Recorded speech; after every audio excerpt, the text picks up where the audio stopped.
A mensagem de Viktor Frankl. Bravo, novembro de 1997. No dia 2 de setembro morreu, aos 92 anos, um dos homens realmente grandes deste século. Acabo de escrever isto e já tenho uma dúvida. Não sei se o médico judeu austríaco Viktor Frankl pertenceu mesmo a este século, pois ele só viveu para devolver aos homens o que o século XX lhes havia tomado, e não poderia fazê-lo se não fosse, numa época em que todos se orgulham de ser homens do seu tempo, alguém muito maior do que o século. Viktor Emil Frankl, nascido em Viena em 26 de março de 1905, foi grande nas 3 dimensões em que se pode medir um homem por outro homem: a inteligência, a coragem, o amor ao próximo. Mas foi maior ainda naquela dimensão que só Deus pode medir, na fidelidade ao sentido da existência, à missão do ser humano sobre a Terra. Homem de ciência, neurologista e psiquiatra, não foi o estudo que lhe revelou esse sentido. Foi a temível experiência do campo de concentração. Milhões passaram por essa experiência, mas Frankl não emergiu dela carregado de rancor e amargura. Saiu do inferno de Theresienstadt, levando consigo a mais bela mensagem de esperança que a ciência da alma deu aos homens deste século. O que possibilitou esse milagre singular foi a confluência oportuna de uma decisão pessoal e dos fatos em torno. A decisão pessoal.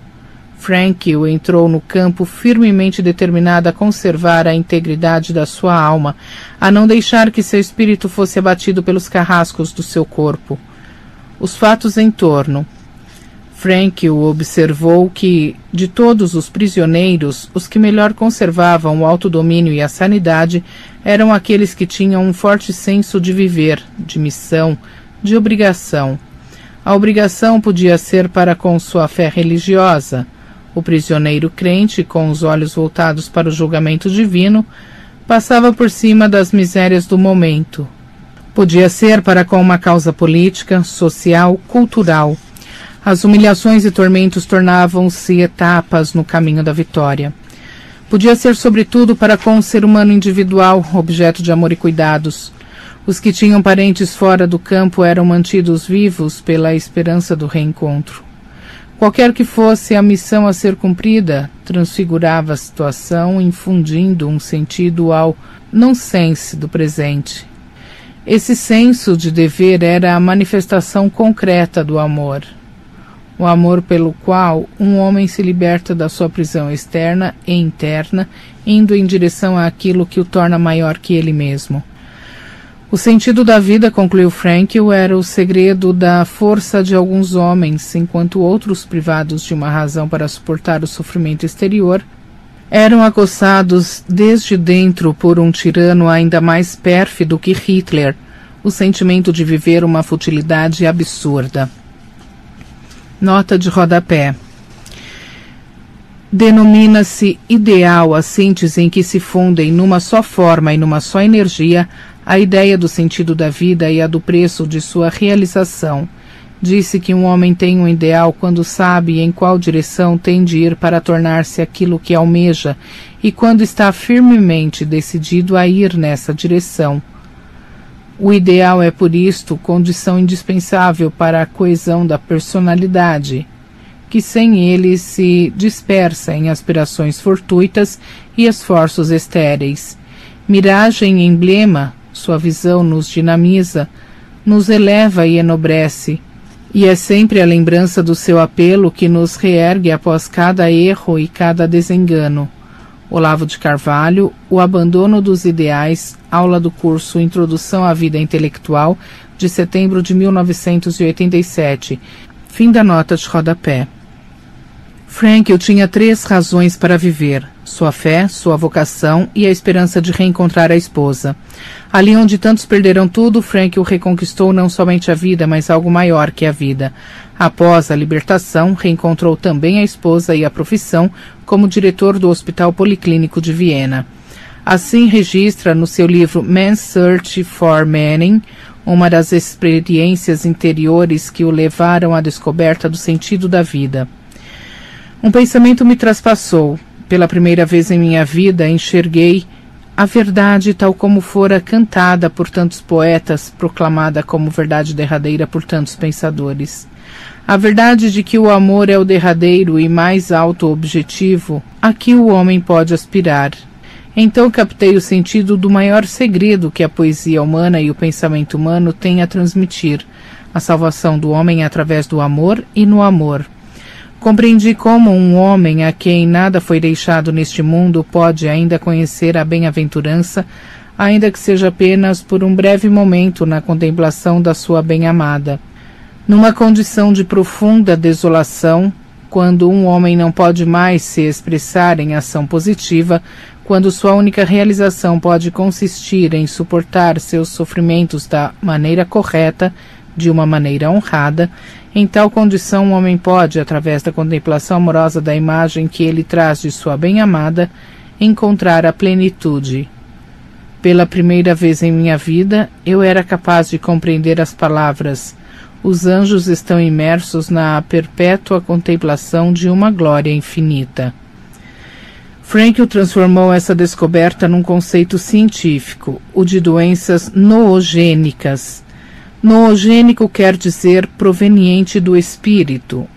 Além das causas somáticas e psíquicas do sofrimento humano, era preciso reconhecer um sofrimento de origem propriamente espiritual, nascido da experiência do absurdo, da perda do sentido da vida. O homem, dizia ele, pode suportar tudo, menos a falta de sentido.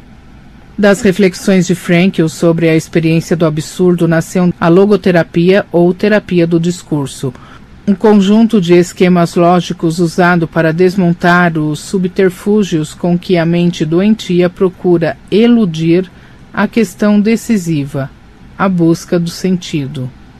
Mas o sentido não teria o menor poder curativo se fosse apenas uma esperança inventada. A mente não poderia encontrar dentro de si a solução de seus males, pela simples razão de que o seu mal consiste em estar fechada dentro de si, sem abertura para o que lhe é superior. Em vez de criar um sentido, a mente tem de submeter-se a ele, uma vez encontrado. O sentido não tem de ser moldado pela mente, mas a mente pelo sentido. O sentido da vida, enfatiza Frankl, é uma realidade ontológica, não uma criação cultural. Frankl não dá qualquer prova filosófica desta afirmativa, mas o caminho mesmo da cura logoterapêutica fornece a cada paciente uma evidência inequívoca da subjetividade do sentido da sua vida. O sentido da vida simplesmente existe. Trata-se apenas de encontrá-lo. Universal no seu valor, individual no seu conteúdo, o sentido da vida é encontrado mediante uma tenaz investigação na qual o paciente, com a ajuda do terapeuta, busca uma resposta à seguinte pergunta: o que é que devo fazer e que não pode ser feito por ninguém, absolutamente ninguém, exceto eu mesmo?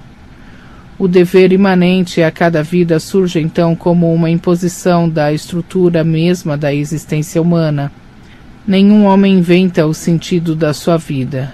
Cada um é, por assim dizer, cercado e encurralado pelo sentido da própria vida. Este demarca e fixa, num ponto determinado do espaço e do tempo, o centro da sua realidade pessoal, de cuja visão emerge límpido e inexorável, mas só visível desde dentro, o dever a cumprir. Em vez de dissolver a individualidade humana nos seus elementos, mediante análises tediosas que arriscam perder-se em detalhes irrelevantes, a logoterapia busca consolidar e fixar o paciente de imediato no ponto central do seu ser, que é, e não por coincidência, também o ponto mais alto. Eis aí porque é inútil buscar provas teóricas do sentido da vida. Ele não é uma máxima uniforme, válida para todos. É a obrigação imanente que cada um tem de transcender-se. Discutir o sentido da vida sem realizá-lo seria negá-lo, e uma vez que começamos a realizá-lo, já não é preciso discuti-lo porque ele se impõe com uma evidência que até a mente mais cínica se envergonharia de negar. A logoterapia tem uma imponente folha de sucessos clínicos. Porém, mais significativa do que suas aplicações médicas, talvez seja a função que desempenhou e desempenha, a missão que cumpre no panorama da cultura moderna, Num século que tudo fez para deprimir o valor da consciência humana, para reduzi-la a um epifenômeno de causas sociais, biológicas, linguísticas, etc., Frankl nadou na contracorrente e ninguém conseguiu detê-lo. Ninguém. Nem os guardas do campo, nem as hostes inumeráveis de seus antípodas intelectuais, os inimigos da consciência. Frankl apostou no sentido da vida e na força cognoscitiva da mente individual. Apostou nos dois azarões do páreo filosófico do século XX, desprezados por psicanalistas, marxistas, pragmatistas, semióticos, estruturalistas, desconstrucionistas, por todo o pomposo cortejo de cegos que guiam outros cegos para o abismo. Apostou e venceu. A teoria da logoterapia resistiu bravamente a todas as objeções e sua prática se impôs em inúmeros países como único tratamento admissível para os casos numerosos em que a alma humana não é oprimida por fantasias infantis, mas pela realidade da vida. Por isto mesmo, a crítica cultural de Frankl, parte integrante de uma obra onde o médico e o pensador não se separam um momento sequer, tem um alcance mais profundo do que todas as suas concorrentes. Desde seu posto de observação privilegiado, pôde enxergar o que nenhum intelectual deste século quis ver: a aliança secreta entre a cultura materialista, progressista, científica, democrática, cientificista e a barbárie nazista. Aliança, sim. Seria apenas uma coincidência que o século mais empenhado em negar nas teorias a autonomia e o valor da consciência também fosse o mais empenhado em criar mecanismos para dirigi-la, oprimi-la e aniquilá-la na prática? Dirigindo-se a um público universitário norte-americano, Viktor Frankl pronunciou estas palavras onde a lucidez se alia a uma coragem intelectual fora do comum. Não foram apenas alguns ministérios de Berlim que inventaram as câmaras de gás de Majdanek, Auschwitz, Treblinka. Elas foram preparadas nos escritórios e salas de aula de cientistas e filósofos nihilistas, entre os quais se contavam e contam alguns pensadores anglo-saxônicos laureados com o Prêmio Nobel. É que se a vida humana não passa do insignificante produto acidental de umas moléculas de proteína, pouco importa que um psicopata seja eliminado como inútil e que ao psicopata se acrescentem mais uns quantos povos inferiores. Tudo isto não é senão raciocínio lógico e consequente. Nota de rodapé. Frankl Viktor. Sede de sentido. Tradução de Henrique Elfes. São Paulo, Quadrante, 1989. Fim da nota de rodapé. Com declarações desse tipo, ele pegava pela goela os orgulhosos intelectuais denunciadores da barbárie e lhes devolvia seu discurso de acusação, desmascarando a futilidade suicida de teorias que não assumem a responsabilidade de suas consequências históricas, pois o mal do mundo não vem só de baixo, das causas econômicas, políticas e militares que a aliança acadêmica do pedantismo com o simplismo consagrou como explicações de tudo. Vem de cima, vem do espírito humano que aceita ou rejeita o sentido da vida e assim determina, às vezes com trágica inconsequência, o destino das gerações futuras. Frankl era judeu, como foram judeus alguns dos criadores daquelas doutrinas materialistas e desumanizantes que prepararam, involuntariamente, o caminho para Auschwitz e Treblinka. Se pôde ver o que eles não viram, foi porque permaneceu fiel à liberdade interior, que é a velha mensagem do sentido em busca do homem. Se me aceitas, Israel, eu sou o teu Deus.